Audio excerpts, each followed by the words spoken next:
Hey, welcome to 12 Tone. As music theorists, we often talk about harmony in terms of chords, scales, and progressions, but when it comes time to actually arrange a song, the word harmony often means something a little different. Here, a harmony part is a secondary line that sits behind the primary melody. It can add power to a rock song, emotional depth to a ballad, or just complexity and texture to anything you want, but finding just the right line to complement your melody can be a little difficult. Fortunately, there's a couple techniques that help make it a lot simpler. Let's try an example.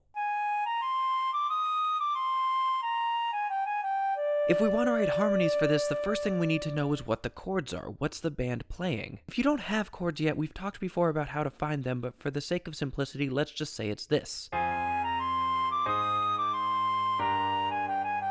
The next question is range. Where are we going to put our harmonies? This largely comes down to instrumentation. Of course, you don't want to write parts that your instruments can't play, but it actually goes deeper than that. You see, for some instruments, there's an inherent connection between pitch and power. Because of the way a trumpet is played, for instance, higher notes take more air pressure, so it's difficult to play them softly. This means that whatever note is highest is going to be loudest and is going to come across as the main melody, so if you're working with brass or woodwinds, harmony parts should always be below the melody. In other cases, like guitars, violins, or especially the human voice, you have a lot more dynamic control, so the melody can stand out no matter where you put it. For our example though, let's keep things simple and just do two voices underneath. With that out of the way, it's time to actually write our lines. Let's take a look at our melody again.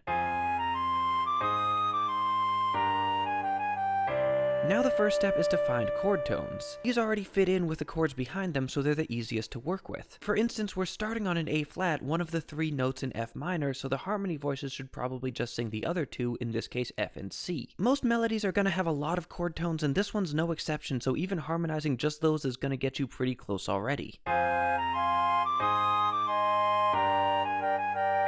But it's not quite done yet. Not every note in our melody is part of a chord. For instance, this B flat isn't part of F minor, so what do we do with it? Well, this is an example of what's called a non-harmonic tone, in this case a passing note, and the simplest thing to do here is to follow the melody's shape. The melody is moving up by steps, so our harmony should too. That's easy to do in this voice, but in this one we have a problem. There's two different notes in between the chord tones. Which one should we use? Well, here we're saved by a helpful rule of thumb. In writing harmony parts, where you're going is usually more important than where you're coming from. If we're gonna have to jump somewhere, we'd rather just get it over with. This lets us step smoothly into the next chord voicing and preserves the melodic shape as best we can. But hold on, these three notes make a completely different chord from what the band is playing. Normally we wouldn't want that, but here we're actually okay with it. It passes by too quickly to cause all that many problems. It actually sounds kinda cool.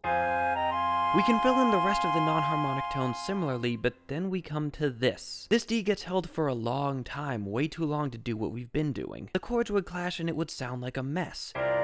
Instead, we're going to have to think of this as a tension, a note that's not part of the chord but works with it anyway, and when you're dealing with tensions, the best thing to do is just treat them like they're the next chord tone down. In this case, our D gets treated like a C, so our other voices sing a G and an E, and we're done.